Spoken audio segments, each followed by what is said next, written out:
Fellow Ghanaians, good morning.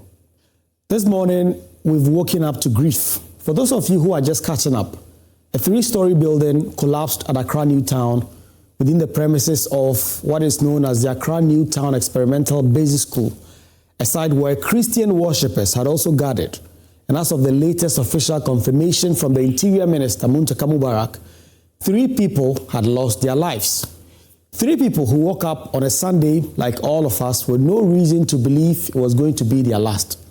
3 people with families, with names, with lives that were interrupted permanently by a structure that came down on top of them. Our most sincere and heartfelt condolences to the families of the deceased and to everyone injured in this tragedy, and we wish all of them a speedy recovery. Fellow Ghanaians, rescue operations continued through the night with personnel from the Ghana Police Service, the Ghana National Fire Service, NADMO, the National Ambulance Service, working under floodlights to reach anyone that was still trapped beneath the rubble. To every single one of those men and women at the scene, this is a grateful nation, grateful for their services. The work they do in moments like this, in the dark, in the dust, in the weight of knowing that time is the enemy and that every minute matters, is work that deserves our deepest and respect, as well as our fullest attention. We hope that as of this morning, they progress speedily. The news from the scene is better than what we already received yesterday. Fellow Ghanaians, this morning is for mourning and for rescue efforts, nothing else. The families of those who have died deserve the space to grieve without their loss being immediately converted into a political argument. And the rescue teams at the scene deserve our full support and focus without distraction. So we will mourn today and we'll pray and we'll hope that everyone still unaccounted for is brought out of that rubble alive. That is the only priority right now. And we must not lose sight of it in the rush to assign blame or generate heat. But fellow Ghanaians, we will also be honest with ourselves about what this country does and does not do when buildings like that fall on people. Because we've been here before and we know how this story tends to go. The immediate shock. There is the official statements that come out. There are the cameras and the rescue teams and the condolences from ministers from all over the place.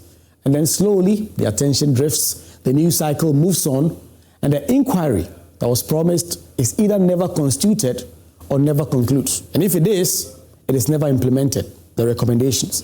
And then the next building waits quietly to fall on the next group of unsuspecting people. We have watched that too play out too many times in this country to pretend that outrage alone, without sustained pressure and genuine accountability, changes anything. Fellow Ghanaians, have seen pictures of that building as it stood. And while I'm not a structural engineer, and eyes alone cannot tell the full technical story, there are questions about what those images suggest that professionals in that field would have to seriously answer and on the record. What was the structural integrity of that building? What was its construction history? Who certified this? Was it fit for use and on what basis?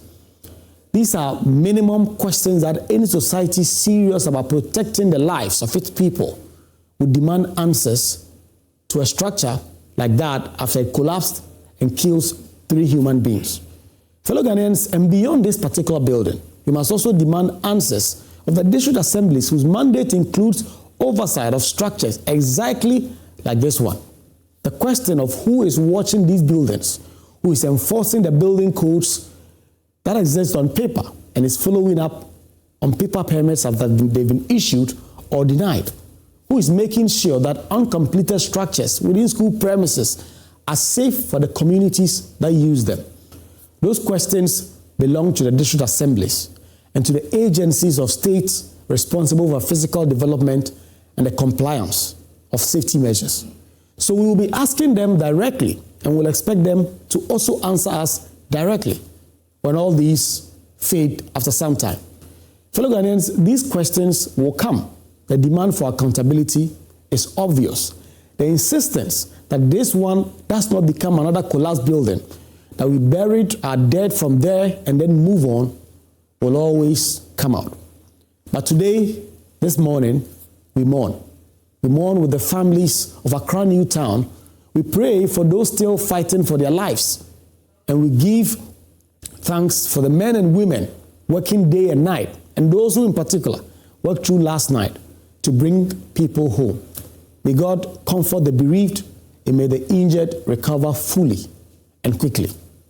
Good morning, fellow Ghanaians.